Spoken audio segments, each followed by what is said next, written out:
L'Église catholique fait mémoire de Saint Rémi.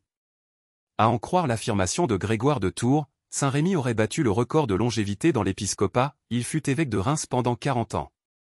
Il fut le 17e évêque de cette ville, si prestigieuse en notre histoire. Le sommet de son ministère pastoral sera le baptême du roi Clovis, à la Noël 496. Ce baptême ne fut pas spontané, ce fut le terme d'un cheminement auquel prirent part ensemble Rémi, Clovis et son épouse déjà chrétienne, Clotilde. On se souvient du récit, au cours de la bataille de Tolbiac contre les Alamans, Clovis promet au dieu de Clotilde de devenir chrétien en se faisant baptiser, s'il remporte la victoire. En la fête de la Nativité de l'année 496, date de la victoire de Tolbiac, le roi des Francs reçoit le baptême des mains de l'évêque Rémi, son ami et conseiller, en même temps qu'un nombre important de ses soldats. Dans son testament, le vieil évêque parle du roi Clovis que j'ai tenu sur les fonds baptismaux. À ce lointain prédécesseur de Saint Louis, l'évêque de Reims avait tracé tout un programme de gouvernement, fortement axé sur la justice sociale et qui demeure d'actualité. Écoutons-le, l'important est que la justice de Dieu ne chancelle pas chez vous. Que votre prétoire soit toujours accessible à tous et que personne n'en reparte triste. Soyez le Père et le protecteur de votre peuple. Allégez autant qu'il vous sera possible le fardeau des impôts que les besoins de l'État rendent nécessaires. Consolez et soulagez les pauvres. Défendez les veuves et nourrissez les orphelins.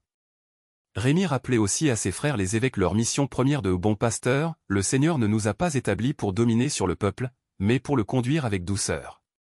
Saint Rémi termina sa longue vie à Reims un 15 janvier, sans doute en l'année 530.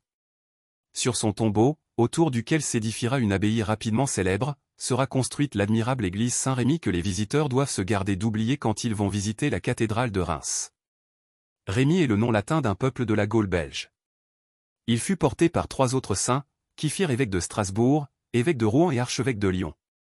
Saint Rémi, priez pour nous. Évangile. Il guérit beaucoup de gens atteints de toutes sortes de maladies. Alléluia. Alléluia. Mes brebis écoutent ma voix, dit le Seigneur, moi, je les connais, et elles me suivent. Alléluia. Évangile de Jésus-Christ selon saint Marc.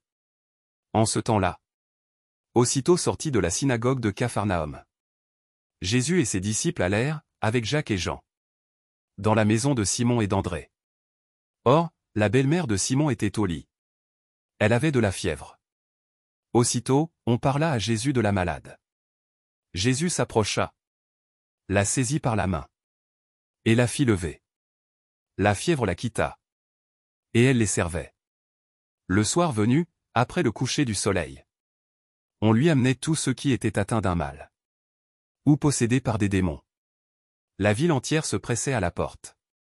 Il guérit beaucoup de gens atteints de toutes sortes de maladies. Et il expulsa beaucoup de démons. Il empêchait les démons de parler.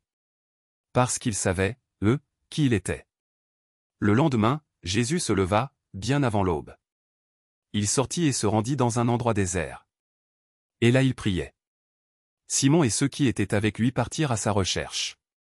Ils le trouvent et lui disent: Tout le monde te cherche. Jésus leur dit: Allons ailleurs, dans les villages voisins, afin que là aussi je proclame l'Évangile. Car c'est pour cela que je suis sorti. Et il parcourut toute la Galilée, proclamant l'Évangile dans leur synagogue, et expulsant les démons. Acclamons la parole de Dieu.